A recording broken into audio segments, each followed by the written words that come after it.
बचपन, 55 और 95 हर उम्र के लिए यकसा मुफीद, मफाद आम्मा का आलम बरदार। जरूर सब्सक्राइब करें, लाइक करें, शेयर करें और बेल आइकन प्रेस करना न भूलें। Rabbani the scholar YouTube channel. Right from standard 1, English has been taught in our schools.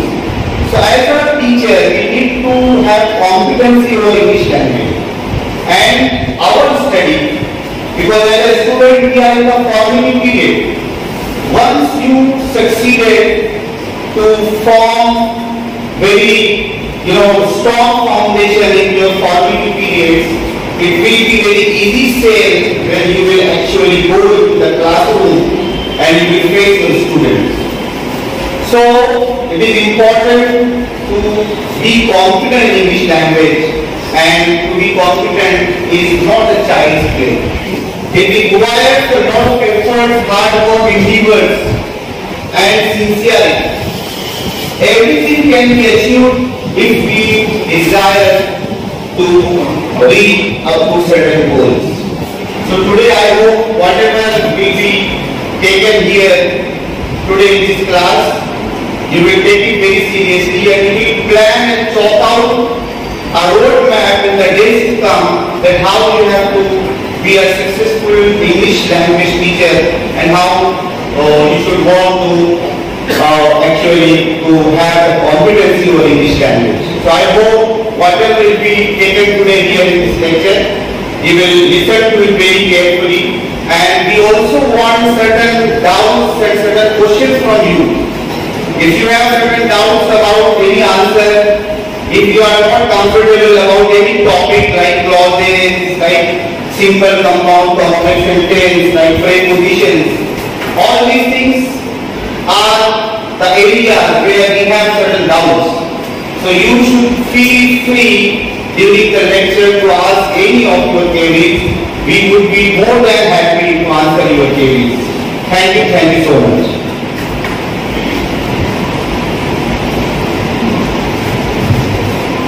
Ibrahim sir introductory lecture इनका हमने रखा थोड़ा सा जैन साथी के लिए।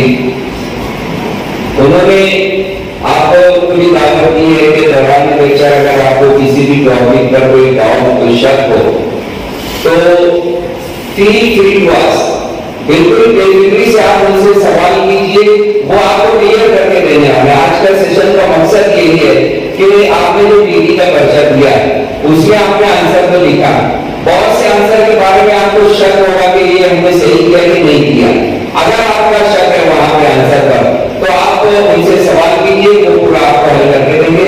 मैं दावत देता हूँ अमेरिका के जिम्मेदारान से कि जिन लोगों का पहला लेक्चर है वो आए और अपना आश्वास करके पहला लेक्चर है वहां अपना लेक्चर शुरू करें। सर के लिए माइक का हमने नीचे भी किया है और बोर्ड को अरेंज कर देते हैं।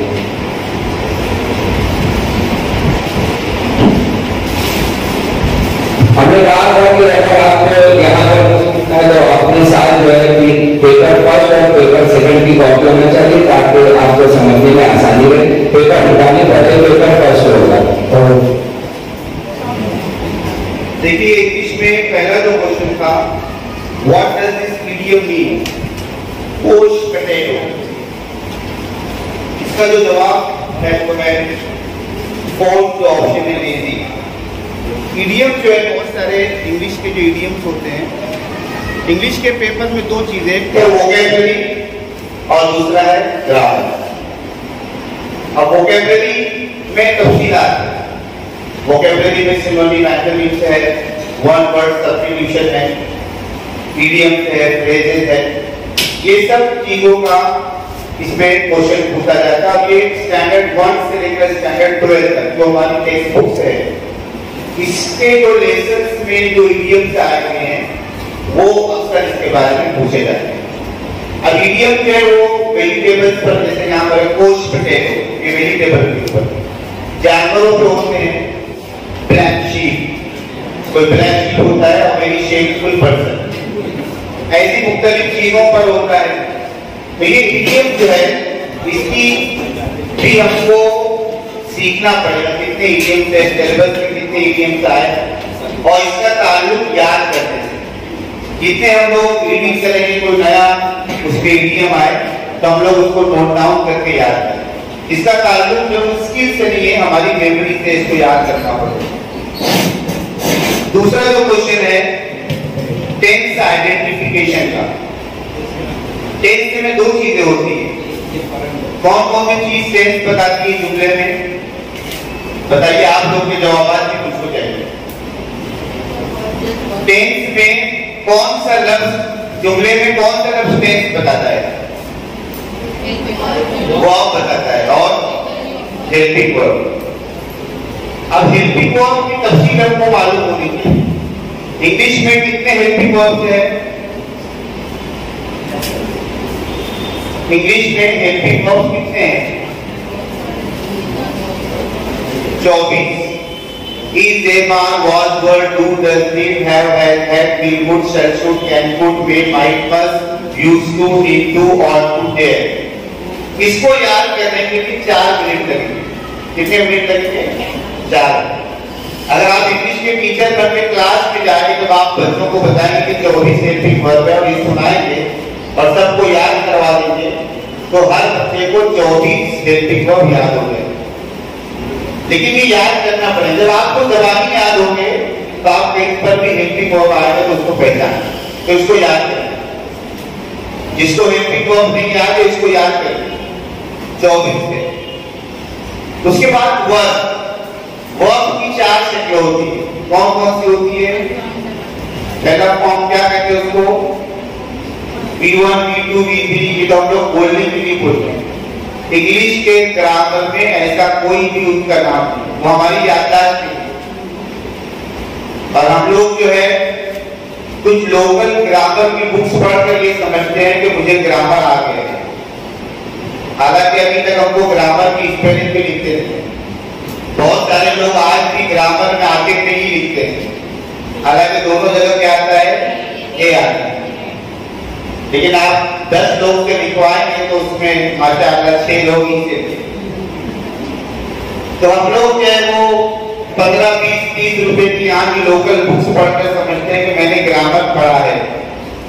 ग्रामर की जो सबसे बड़ी किताब है a comprehensive grammar of the English language, ये 1779 पेज की है। 1779 पेज की बुक है। जिसने ये किताब जो पढ़ेगा उसको पूरे ग्रामर को उसको अथॉरिटी है। It is the mother of all the grammar books. लफ्ज के ऊपर जो है, लफ्ज किसको कहते हैं, उस पे 25 सफे पर उसकी तफसीलात बताएंगे कि लफ्ज क्या होता है। क्योंकि हम उसके टीचर बनने जा रहे हैं, तो टीचर का जो मेयार होगा, किसी भी इलाके के तालीमी निजाम का मेयार टीचर के मेयार से नीचे होगा। इसलिए कि टीचर की क्लास में पढ़ाने तो उनका जो मेयार होगा उनके बच्चों का मेयार उनसे कम होगा। तो अगर हमको मेयार तालीम बढ़ाना है तो अपना मेयार बढ़ाना पड़ेगा, तब मेयार तालीम बढ़ेगा। तो वर्ब जो है पहला उसका बेस फॉर्म उसको बोलते हैं रूट फॉर्म, फिर उसका पास्ट फॉर्म, फिर थर्ड फॉर्म जो उसको बोलते हैं पास्ट पार्टिसिपल फॉर्म, और आईएनजी फॉर्म को बोलते हैं प्रेजेंट पार्टिसिपल। ये उसका नाम है ग्रामर में। V1, V2, V3 जो है कि हम लोगों ने अपनी आसानी के लिए दिया है। कहीं पर आप इसको ग्रामर की इस तरह से नहीं यूज कर सकते। तो यहाँ पे कौन सा टेंस है? Mr. John has been watching the movie since morning. Has been watching. Has been आया मतलब प्रेजेंट परफेक्ट, watching आएंगे आया मतलब continuous, present perfect continuous tense है। अब यहाँ पे बीन क्यों आता है, ये सब इसकी बहुत तफसीलात है। ये सब आप लोग समझ जाएंगे। इसकी तफसीलात में मैं जाऊंगा तो बहुत ज्यादा चला जाएगा। टेंस में आप लोग सिर्फ इतना याद रखिए कि पहले 12 टेंस के नाम याद है। पहले का दूसरे नंबर पे स्पेलिंग क्या है, सब लोग लिखिए अपनी अपनी कॉपी में। प्रेजेंट कंटिन्यूअस टेंस लिखिए, प्रेजेंट कंटिन्यूअस टेंस।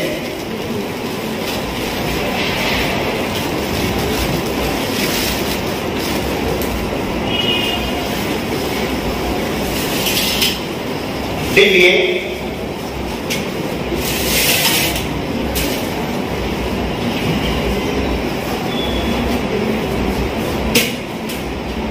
आपका कंटिन्यूअस किससे टैली की, जो मैंने यहां लिखा है, कितने लोगों ने ऐसा कंटिन्यूअस लिखा है?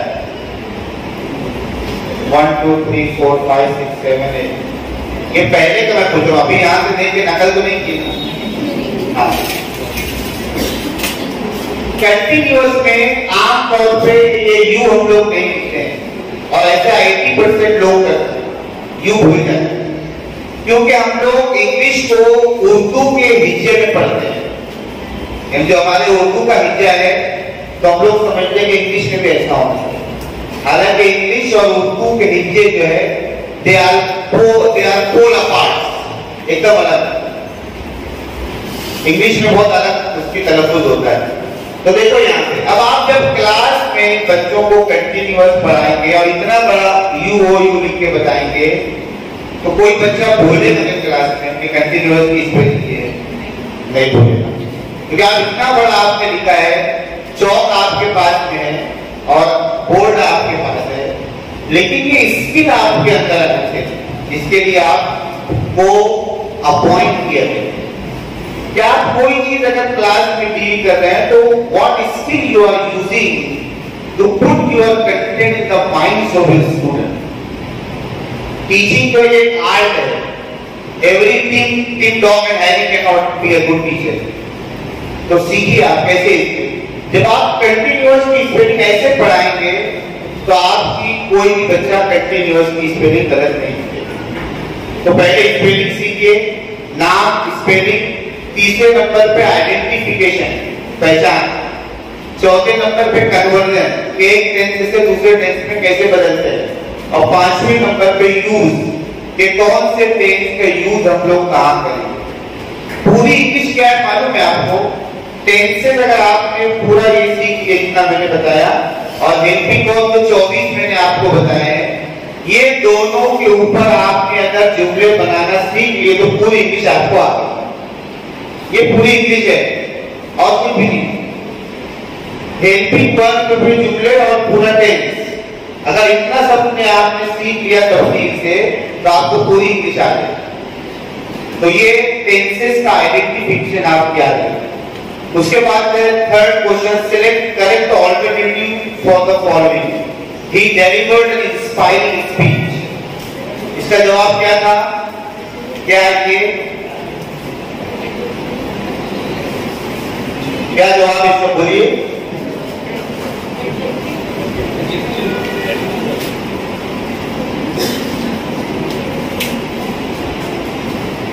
एडजेक्टिव है।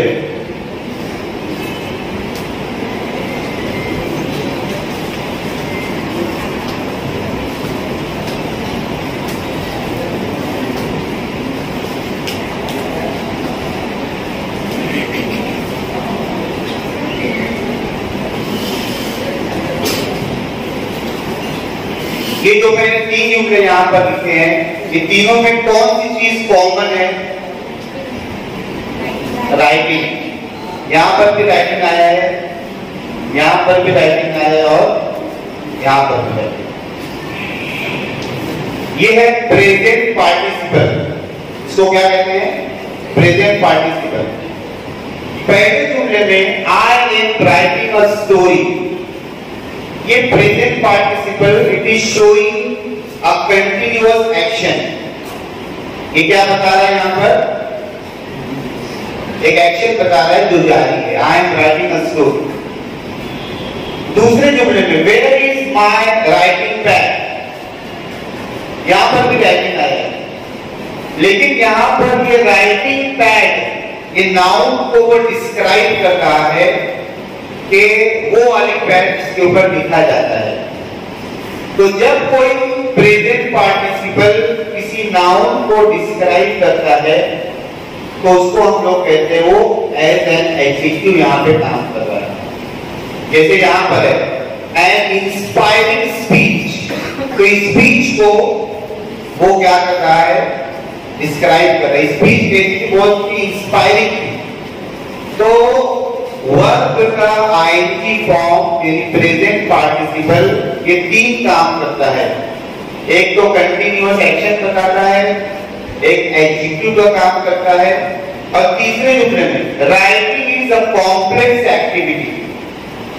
यहां पर जो है राइटिंग नाउन का काम कर, राइटिंग यानी लिखने का अमल, ये अमल का नाम है। It is a name of an activity. तो ये नाउन का काम करता है। जब प्रेजेंट पार्टिसिपल नाउन का काम करता है तो हम कहते हैं कि ये क्या है, क्या कहते हैं इसको, जिरंड है। तो ये जिरंड वाला जवाब गलत है, क्योंकि नाउन का काम यहां पर नहीं कर रहा है, एडवर्ब का काम ये नहीं कर रहा है, वर्ब का काम नहीं कर रहा है, बल्कि इंस्पायरिंग स्पीच, तकरीर को डिस्क्राइब कर रहा है। तो ये यहां पर ये जवाब आएगा एडजेक्टिव। एडजेक्टिव जो हमारे यहाँ पे उर्दू जबान में जो ग्रामर में एडजेक्टिव है उसको बहुत महदूद लिखा किया है, सिफत हमारे यहाँ कहते हैं। इंग्लिश में ऐसा नहीं है। इंग्लिश में एडजेक्टिव साइज बताता है, कलर बताता है, शेप बताता है, यूज बताता है। जैसे ड्रिंकिंग वाटर, तो यहाँ पे ड्रिंकिंग एडजेक्टिव है जो पानी का यूज बताता है, ये पीने वाला पानी है। राइटिंग पैड ये यूज बताता है, तो कभी वो यूज बताता है, कभी ओरिजिन बताता है।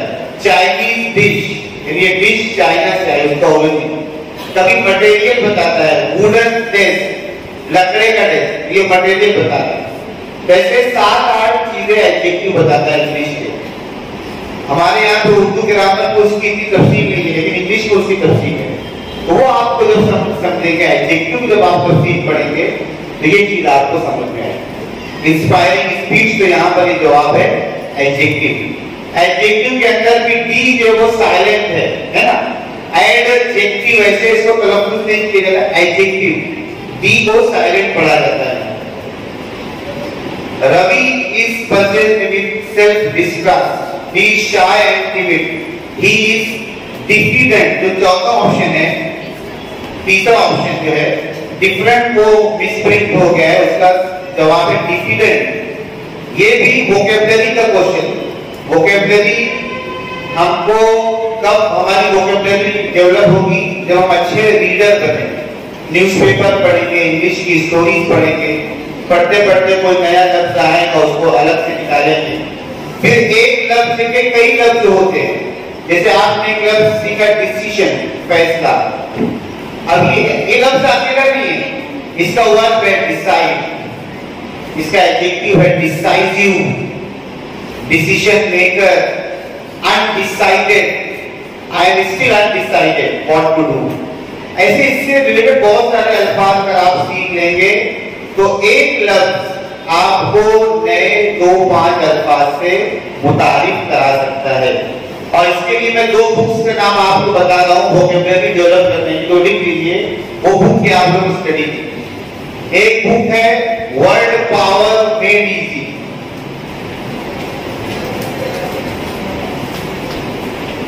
ये पढ़ने में आपको दिक्कत आएगी, लेकिन आप इसको पढ़िए जरूर। दिक्कत आएगी, परेशानी आएगी, लेकिन आप उसको पढ़िए, नहीं भी समझेगा। अगर आपने किताब पढ़ ली तो आपको इंग्लिश के अल्फाज का ओरिजिन समझ में आएगा, लफ्ज कहां से निकला है। जैसे इक्वी एक इंग्लिश का लफ्ज है, इक्वल है ना, तो उसका EQU ये जहां भी आएगा तो इसका मतलब होगा बराबर, इक्वल, इक्वालिटी, है ना, इक्वी डिस्टेंस, इक्विनॉक्स, इक्विवेलेंट, जहां पर भी है उसका कुछ ना कुछ मसावी का मानी है, तो उसका आपको जरूर समझना है इसका मानी कुछ ना कुछ यहां से हो रहा है। तो ये जो किताब है वर्ड पावर मेड इजी, इसमें इंग्लिश अल्फाज के रूट्स बताए गए, अल्फाज कहां से आए। और दूसरी एक किताब है 30 days to a more powerful vocabulary, ये एक किताब है। ये 2 किताबें अगर आप पढ़ लेंगे तो आपको इंग्लिश लैंग्वेज की वोकैबुलरी जो है ये आपकी डेवलप होगी, उससे आपको बहुत मदद मिलेगी।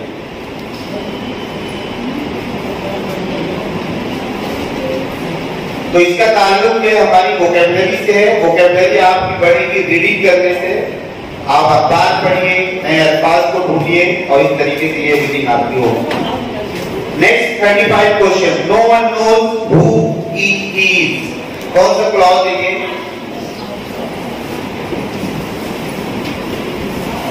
क्लॉज किसको कहते हैं? कोई बताएगा क्लॉज है क्या? ये तर्जुमा आपने बताया, फिक्रा। कॉन्सेप्ट क्या है उसका? What is a clause? Which gives a particular sense या अधूरी डेफिनेशन। और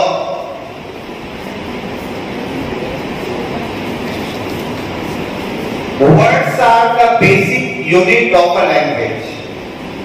अल्फाज जो है वो किसी भी जबान की बुनियादी इकाई है। पहले लफ्ज बनता है, लफ्ज से पहले फोनीम बनते हैं, फोनीम से वर्ड बनते हैं, वर्ड से क्या बनता है? फिर वर्ड से क्या बनता है? हाँ, तो जो हम लोग सेंटेंस बोलते हैं तो हम लोग दो स्टेप आगे आ जाते हैं।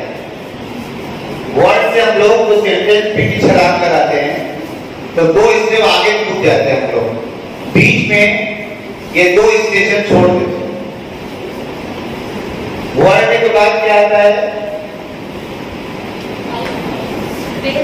फ्रेज आता है।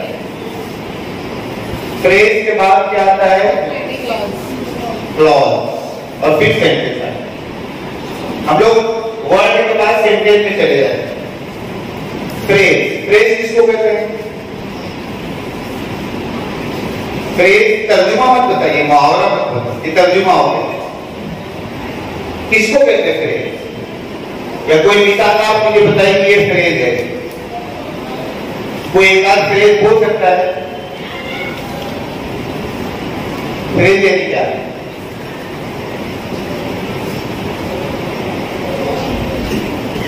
ये क्या लिखा हुआ है? मॉर्निंग। ये क्या है? विचारों में से क्या है? वर्ड। इसको अगर मैं कहूंगा अर्ली मॉर्निंग, ये हो गया फ्रेज। जहां एक से दो लफ्ज हुए तो फ्रेज हो गए। आई बात समझ में? दो लफ्ज हो गए, फ्रेज हो गए। उसके बाद है क्लॉज। क्लॉज किसको बोलते हैं?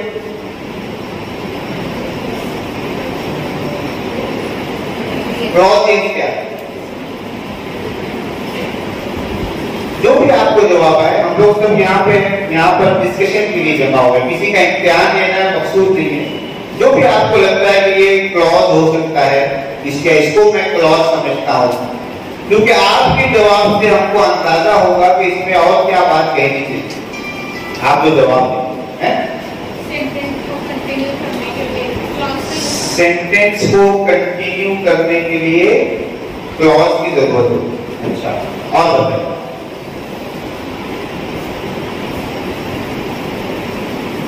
बोलिए। हाँ, क्लॉज में एक वर्ब होता है। हाँ, और एक एक्शन होता है।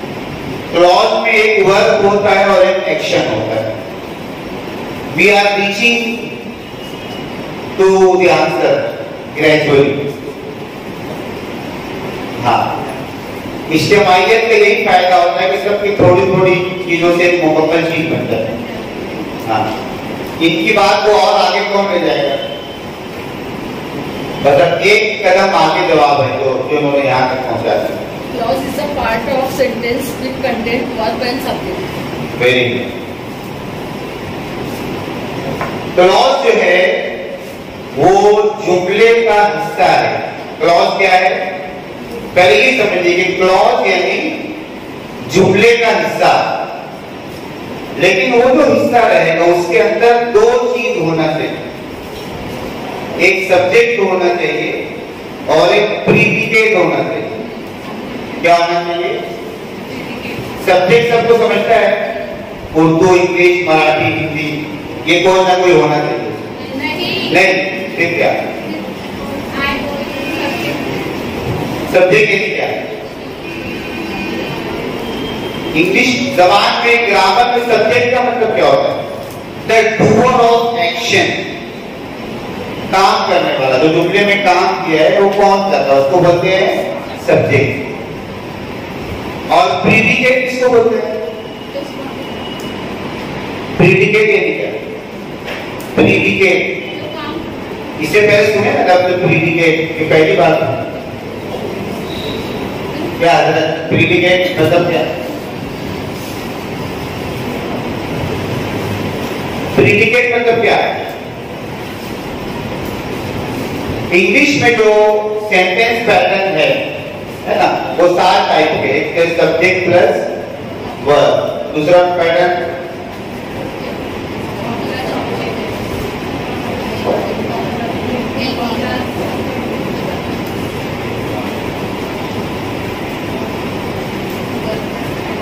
हम लोग ये समझते हैं कि हर जुमले में सब्जेक्ट वर्ब ऑब्जेक्ट आना चाहिए, ये जरूरी है।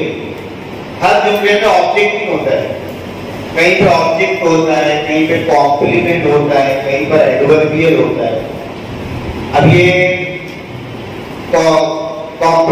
कॉम्प्लीमेंट किसको कहते हैं, एडवर्बियल किसको बोलते हैं, ये हमको मालूम है ना। ये बुनियादी जुमलों की 7 टाइप है। S प्लस बी, एस ये भी नोट कर लीजिए आप, S plus B plus O plus C, S plus B plus O plus O, S plus B plus O plus adverbial. जितने भी इंग्लिश के एक्टिव वॉइस के सेंटेंस है वो ये 7 पैटर्न के ऊपर आता है। कोई भी आप इंग्लिश की किताब पढ़िए, कोई भी आप इंग्लिश का आर्टिकल पढ़िए, उसमें से कोई भी जुमला आप उठाइए, वो ये 7 के कोई ना कोई फॉर्मूले पे रहेगा। ये 7 फॉर्मूले हैं।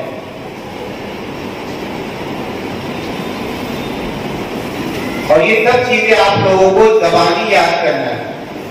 हम लोग अपना लिख के बयानों पे लिख देते हैं और बयान को जाती है, अपना दिमाग खाली के खाली रहता है। हर चीज ज़बानी याद है ना। हम लोग नोट करके रखते हैं कि बाद में मैं पढ़ लूंगा, लेकिन वो बात जो है वो फ्यूचर इम्पॉसिबल टेंस है, जो बेचारा कभी आता है और जब उसकी जरूरत पड़ती है तो हम लोग को मालूम नहीं होता। तो हर चीज सीखिए और ज़बानी याद। ये 7 पैटर्न है जुमलों के। अब इसकी तफसील मालूम। अब इसमें आप देखेंगे कि जुमला बनने के लिए 2 चीजें जरूरी है। कौन कौन सी? सब्जेक्ट और वर्ब। बगैर कॉम्प्लीमेंट के भी जुमला बन सकता है, बगैर ऑब्जेक्ट के भी बन सकता है, और बगैर एडवर्बियल के भी बन सकता है। तो ये जो सब्जेक्ट होता है, इसके अलावा जो भी चीज होती है उसको बोलते हैं प्रीडिकेट। समझ में आई बात? प्रीडिकेट ये क्या? जो सब्जेक्ट के बारे में जुमले में जो बात कही गई है वो predicate. My sister is a doctor, तो यहाँ पर माय सिस्टर सब्जेक्ट है, और उसके बारे में क्या कहा गया जुमले में? इज अ डॉक्टर, ये प्रीडिकेट है। आई बात समझ में?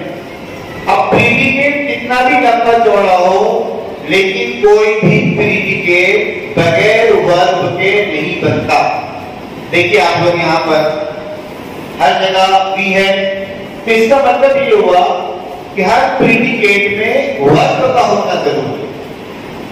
इस प्रीडिकेट में वर्ब है, इस प्रीडिकेट का ऑब्जेक्ट बढ़ गया है, यहाँ पर कॉम्प्लीमेंट बढ़ गया है, यहाँ पे एडवर्बियल बढ़ गया है, लेकिन वर्ब सब में। तो इसका मतलब ये हुआ कि अभी हम लोग कहां पे थे? क्लॉज में थे। क्लॉज का मतलब है जुमले का वो हिस्सा जिसका खुद का, उस हिस्से का सब्जेक्ट हो और प्रीडिकेट हो। अब प्रीडिकेट को आसानी के लिए मैं कहूंगा सब्जेक्ट हो या उसका खुद का वर्ब हो। ये 2 चीज अगर होगी तो हम लोग कहेंगे कि ये क्लॉज है। क्लॉज में कितने भी अल्फाज हो, मगर 2 अल्फाज का होना जरूरी है। एक लफ्ज क्या है? सब्जेक्ट, और दूसरा लफ्ज क्या है? वर्ब। तो वो रहेगा क्लॉज। अगर वो क्लॉज एडजेक्टिव का काम कर रहा है तो वो एडजेक्टिव क्लॉज रहेगा। अगर वो क्लॉज एडवर्ब का काम कर रहा है तो वो एडवर्ब क्लॉज रहेगा। और अगर वो क्लॉज को पढ़ने के बाद कोई नाउन हमारे तस्वुर में आ रहा है तो वो नाउन क्लॉज है। अगर आपको नाउन समझ गया तो नाउन क्लॉज भी समझ जाएगा। एडवर्ब अगर आपको मालूम है तो एडवर्ब क्लॉज भी आपको आ जाएगा। एडजेक्टिव अगर आपको मालूम है तो एडजेक्टिव क्लॉज भी आपको आ जाएगा।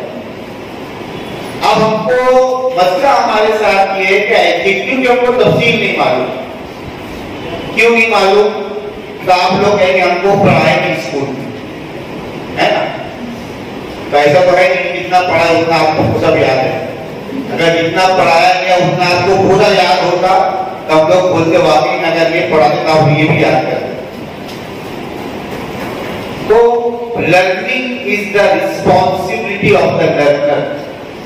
लर्निंग किसकी जिम्मेदारी है? सीखने वाले की जिम्मेदारी। हम लोग ये समझते हैं कि अभी बेल हुई इंग्लिश के टीचर की तो उनकी जिम्मेदारी हमको पढ़ाना। तो जब तक वो आएंगे नहीं हम लोग माशाअल्लाह बातचीत करते रहेंगे, हंसी मजाक करते रहेंगे। वो 15 मिनट के बाद आएंगे, बड़ी किताब निकाल तो हम लोग सिखाएंगे। ये सब हमारे यहाँ तो हो रहा है स्कूलों में, क्योंकि हमने एक जहन बना दिया है कि स्टूडेंट ये समझते हैं कि पढ़ाना टीचर की जिम्मेदारी है और टीचर लोग ये समझते हैं कि समझना स्टूडेंट की जिम्मेदारी है। तो ये गलत फहमी की वजह से जो है ये सारे मसाइल पैदा हो रहे हैं। सीखने वाले अपनी जिम्मेदारी को कबूल करें, सिखाने वाले अपनी जिम्मेदारी को कबूल करें तो नतीजा सामने आए। तो ये चीज आप याद रखिए। क्लॉज में ये चीजें तफसील से इसको पढ़िए। हम लोग पूरा आपको सिखा नहीं सकते हैं, यहाँ पे सिर्फ कुछ इशारे हम लोग दे रहे हैं, उसके ऊपर आप उनको नोट करके उसके ऊपर आप मेहनत शुरू आप मेहनत कीजिए तो इंशाअल्लाह आप लोग आगे बढ़े।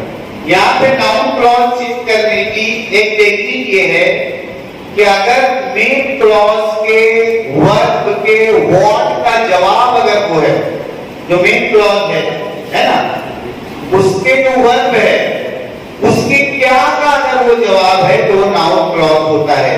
यहाँ पर ये जो जुमला दिया गया है no one knows who he is, है ना, तो नो वन नोज ये मेन क्लॉज है। इस मेन क्लॉज का वर्ब क्या है? नोज, कोई नहीं जानता। अब इसका क्या कोई नहीं क्या नहीं जानता, तो ये बात नहीं जानता हु ही इज। तो ये हु ही इज ये मेन क्लॉज के वर्ब के व्हाट का जवाब है, इसलिए नाउन क्लॉज है। और ये क्लॉज इसलिए है कि इसके अंदर ही एक सब्जेक्ट आया है और इज यानी वर्ब आया है, तो ये क्लॉज है, इसलिए ये क्लॉज। आई बात समझ में? समझ में? इसके और तफसीलात है, क्लॉज की टाइप्स है, लेकिन अभी इतना वक्त नहीं है, इसको आप और जाके स्टडी। उसके बाद number 36, he asked me what I was doing। ये कौन सा जुमला है? इनडायरेक्ट स्पीच है। इसकी डायरेक्ट स्पीच कौन सी है? 4 ऑप्शन की गई। क्या जवाब है? He said to me what are you doing। ये इसका सही जवाब है। डायरेक्ट इनडायरेक्ट में चेंज करने के लिए हम लोग जो है वो क्या करते हैं? पहले कंजंक्शन लगाते हैं, कॉमा को हटाते हैं। कंजंक्शन लगाने के लिए क्या शरायत है? क्या देखकर कंजंक्शन लगाते हैं हम लोग?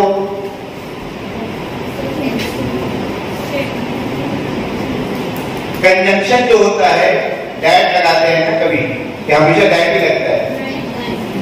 क्यों कब डैट लगता है? जब अपना देख बोले डैट लगाते हैं। डैट कब लगता है? जब सेंटेंस असर्टिव हो। कौन सा सेंटेंस? रिपोर्टेड स्पीच का, है ना। रिपोर्टेड स्पीच किसको बोलते हैं? मुझे एक 9th स्टैंडर्ड की स्टूडेंट ने पूछा था, ये पढ़ा रहा था मैं, कि इसमें स्पीच का लफ्ज आया है, इसमें स्पीच तो कोई है कि तकरीर? जो रिपोर्टेड स्पीच है तो तकरीर तो किधर दिख ही नहीं रही, जिसका नाम रिपोर्टेड स्पीच क्यों रखा था? किसी की ध्यान में आया आप लोगों के? स्पीच का मतलब होता है, स्पीच जो है वो स्पीक का नाउन फॉर्म है। स्पीच यानी बोलना और स्पीच का नाउन फॉर्म। स्पीच यानी जो कुछ बोला गया वो है स्पीच। अब वो स्पीच एक लफ्ज हो सकती है, एक जुमला भी हो सकता है, और मोदी की लंबी चौड़ी तकरीर भी हो सकती है, जो भी हो है ना।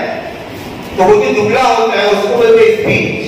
जो इन्वर्टेड कॉमा में लिखा होता है वो होती है रिपोर्टेड स्पीच, उसको कहते हैं। तो यहाँ पे तकरीर का कोई वो नहीं है, तकरीर यहाँ पे होता है। जो जुमला है वो स्पीच होता है जिसको लोग रिपोर्ट करते हैं, जिसको दूसरे को बोलते हैं। तो उसमें सबसे पहले कंजंक्शन लगाते हैं, नीचे कॉमा हटाते हैं। तो वो जुमले की टाइप देख के लगाया जाता है ना। ये जो जुमला है कौन सी टाइप का, असेर्टिव है तो दैट लगाएंगे, एक्सक्लेमेटरी है तो दैट लगाएंगे, वर्बल क्वेश्चन है तो क्या लगाएंगे, इफ या वेदर। WH टाइप क्वेश्चन है तो क्या लगाएंगे, WH वर्ड। ये कंजंक्शन का भी काम करता है ना। WH वर्ड प्रोनाउन का भी काम करते हैं, कंजंक्शन का भी काम करते हैं, WH वर्ड का भी काम करते हैं, तीन फंक्शन है ना। तो वो वही कंजंक्शन बन जाता है। और इंपेरेटिव सेंटेंस में क्या लगाते हैं, इंपेरेटिव सेंटेंस अगर हो तो क्या लगाते हैं, टू या नॉट टू है ना। अगर डोंट हो तो नॉट टू, और अगर इंपेरेटिव है तो टू लगाते हैं। ये सब चीजें जब आपको याद होगी तब आप किसी आंसर के बारे में you will be sure that this is the right answer. अब आपको यही मालूम नहीं, कभी-कभी सिर्फ कंजंक्शन से चार जवाब अलग हो जाते हैं। कंजंक्शन ही सिर्फ देख लेते हम लोग के एक में लगा हुआ है दैट और या दैट, तो सही जवाब आपको मिल जाता है, चारों को कंफर्म करने की जरूरत नहीं। तो जब आपका बेसिक मजबूत रहेगा और ये सब चीज पे आप मेहनत करेंगे तब आपको सब आसानी से आएगा। आप सिर्फ पढ़ते रहेंगे बगैर समझे हुए तो कभी भी आपको सही जवाब नहीं आएगा। इसलिए मेहनत कीजिए, एक चीज को समझिए, तफसीलात में जाइए, उसकी बारीकी को समझिए, उसकी प्रैक्टिस कीजिए। उसके बाद नेक्स्ट क्वेश्चन है, use correct conjunction to fill the blank.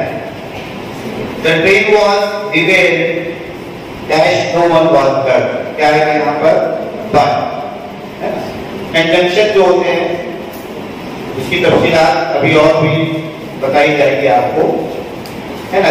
ये भी महदूद अल्फाज, इसको भी हम लोग अगर सीख लेंगे तो ये तयशुदा है, अपने कंजंक्शन आप सीखेंगे। We ought to love our neighbors. The model auxiliary ought to indicates, ought to जो है वो मॉरल ऑब्लिगेशन को जाहिर करते हैं, ये आपकी अखलाकी जिम्मेदारी है ना। ये मॉडल ऑब्लिगेशन कहां से शुरू होता है, जो हमारे 24 हेल्पिंग वर्ब है, is, am, are, was, were, do, does, did, have, had, ये इतने जो है ये क्या है, नहीं, इसको कहते हैं, क्या कहते हैं, मॉडल तो नीचे के ऊपर ये स्पेशल ऑक्सीलरी, यानी ये मेन वर्ब का भी काम करते हैं और हेल्पिंग वर्ब का भी काम, और इसके नीचे जो विल, वुड, शैल, शुड, यहां से शुरू होगा आखिर तक, ये है मॉडल ऑक्सीलरी, यानी ये मूड बताते हैं, टेंस नहीं बताते, सिचुएशन के हिसाब से। मस्ट का मतलब भी चाहिए है, और टू का मतलब भी चाहिए है, शुड का मतलब भी चाहिए है, लेकिन उसका सेंस अलग अलग निकलता है। तो कहां पर क्या आएगा ये हमको सीखना है। तो ये और कुछ है मॉरल ऑब्लिगेशन का है। Choose the grammatically correct sentence, he died from cancer. अगर हम लोग उर्दू में तर्जुमा करेंगे तो हमको लगता है ये जुमला सही है, क्योंकि हमने ये सीखा है कि फ्रॉम मतलब से होता है। इंग्लिश में सबसे ज्यादा मुश्किल ग्रामर जो है वो प्रेपोजिशन है। जिसको प्रेपोजिशन का इस्तेमाल करना आ गया उसको इंग्लिश आ गई, और ये सबसे आखिर में आए। ये मेरा जुमला नहीं, ये स्वामी विवेकानंद का जुमला है, जो अंग्रेजी के बहुत बड़े स्कॉलर थे। उन्होंने कहा था कि जिसकी अंग्रेजी चेक करना हो उसका प्रेपोजिशन का यूज चेक कीजिए, अगर वो सही करता है तो वाकई में आदमी इंग्लिश में मास्टर है, वरना अपने यहाँ का मास्टर है, समझ रहे? तो इसलिए जो है उर्दू में तर्जुमा नहीं होता, जैसे इन का मतलब हमेशा में नहीं होता है, यह फॉर का मतलब हमेशा से नहीं होता है, कहीं कहीं फॉर का मतलब क्यों होता है, बिकॉज फॉर का मतलब नहीं होता है। लेकिन हम लोग कभी कभी हमारी जो मदर टंग है, it becomes a stumbling block in learning other tongue. जो हमारी मदर टंग होती है वो दूसरी जबान सीखने में कभी कभी रुकावट बन जाती है कि हम लोग वहां का फार्मूला इधर यूज करते हैं, इसलिए गलती हो जाती है। तो इंग्लिश की जो प्रीपोजिशन है वो बिल्कुल अलग चीज है, उसके यूसेज अलग है, उसके जो मानी अलग है, कहीं कहीं उसके मानी बदल जाते हैं। तो यहाँ पर आएगा कि टाइड ऑफ कैंसर, ये सही जवाब है। हमारे उर्दू तर्जुमे के हिसाब से आपको पहले वाला जवाब नहीं लगता है, लेकिन जवाब नहीं है। सेकंड,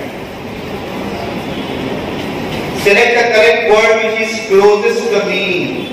Tranquility, peace इसका meaning है ना? ये भी हमारी वोकैबुलरी कितनी रहेगी तो हम लोग इसका जवाब दे सकते हैं।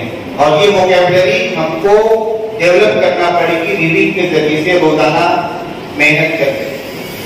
उसके बाद ये जो नीचे दिया हुआ है फॉरेस्ट लफ्ज है, तो ये जो इसका जवाब बनेगा एफ को, उस हिसाब से इसका जवाब है। Cry of an elephant, trumpet को कहते हैं।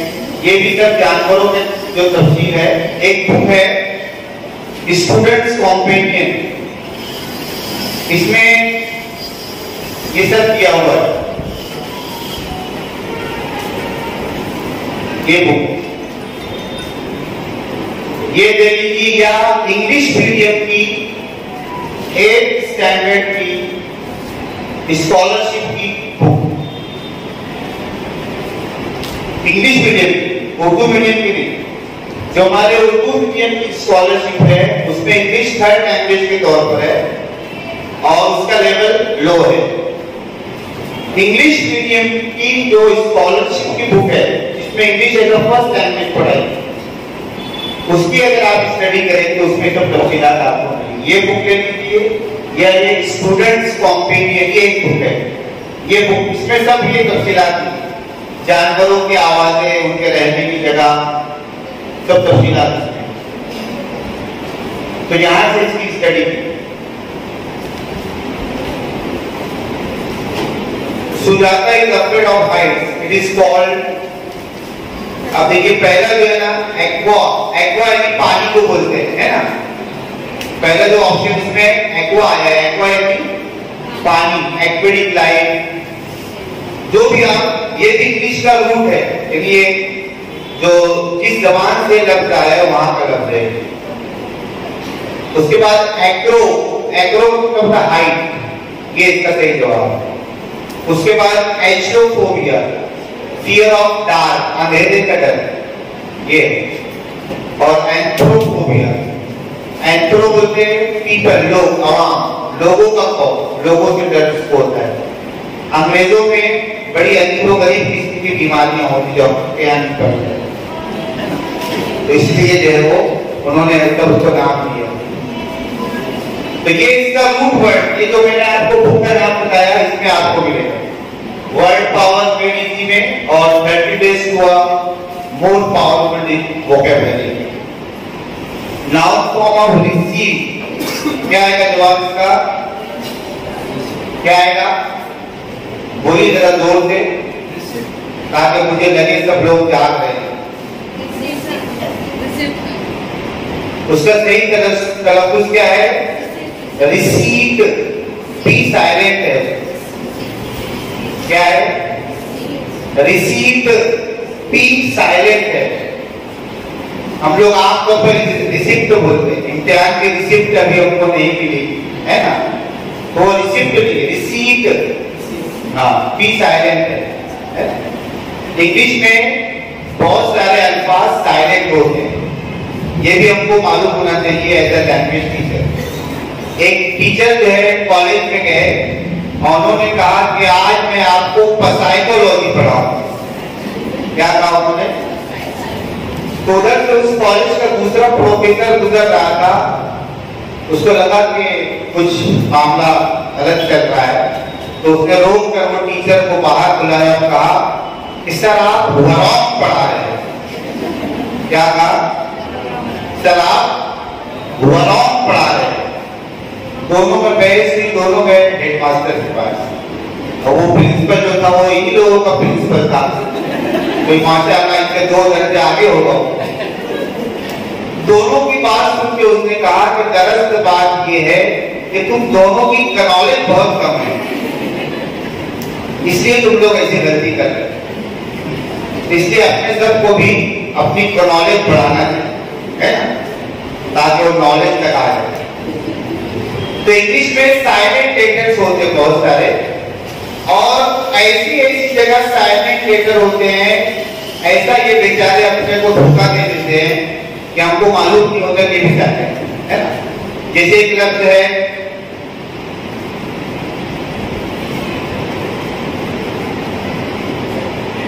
क्या लिखा है ये ऊपर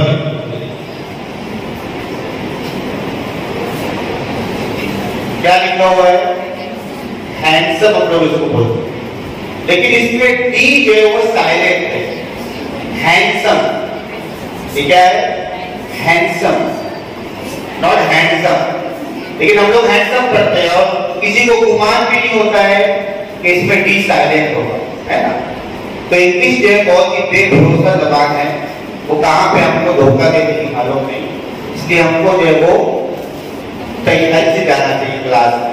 वो चीज पढ़ा रहे हैं तो पूरी प्रिपरेशन के साथ एक एक लफ्ज का सही तलफ्फुज और सही स्पेलिंग कंफर्म करके क्लास में जाना चाहिए, क्योंकि आपका student he will take you for granted. उसके लिए आप टीचर होंगे, वो आपकी सब बात को सही माने, इसलिए अगर आपकी गलती होगी तो उसी को सही समझे। तो ये करेक्शन आप उसको कीजिए और तफसील से जो है स्टडी करके क्लास में जाए। उसके बाद फिर क्लॉज वाला है, ये एडवर्ब क्लॉज ऑफ कंडीशन है, अगर ये होगा तो ये इसके इसमें ये होगा, कंडीशन का है। नेक्स्ट है फिगर ऑफ स्पीच जो है, रेड रेड रोज, रिपीटेशन है।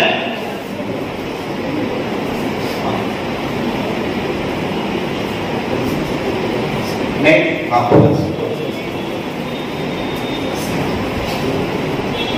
वो इज नॉट द राइट, पहला होता है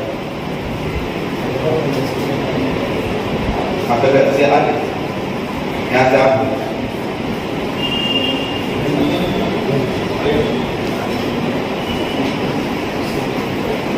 आगे तो इंशाल्लाह क्लास का कंटिन्यू करेंगे, फिर यहाँ से पॉलिसी से 55, 55 और 95 हर उम्र के लिए यकसा मुफीद, मफाद आम्मा का आलम बरदार।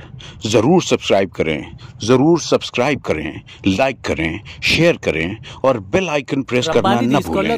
Rabbani the scholar YouTube channel मिल्ली, समाजी, सकाफती, तहजीबी, फलाही, तिब्बी, फ़न्नी, माशी, तिजारती, माशरती, इंतज़ामी, इनकलाबी, तहरीकी, तहकीकी, तकनीकी, तफ्तीशी, तामीरी, तालीमी व मालूमाती यूट्यूब चैनल ज़रूर सब्सक्राइब करें, लाइक करें, शेयर करें और बेल आइकन प्रेस करें। Rabbani the scholar YouTube channel.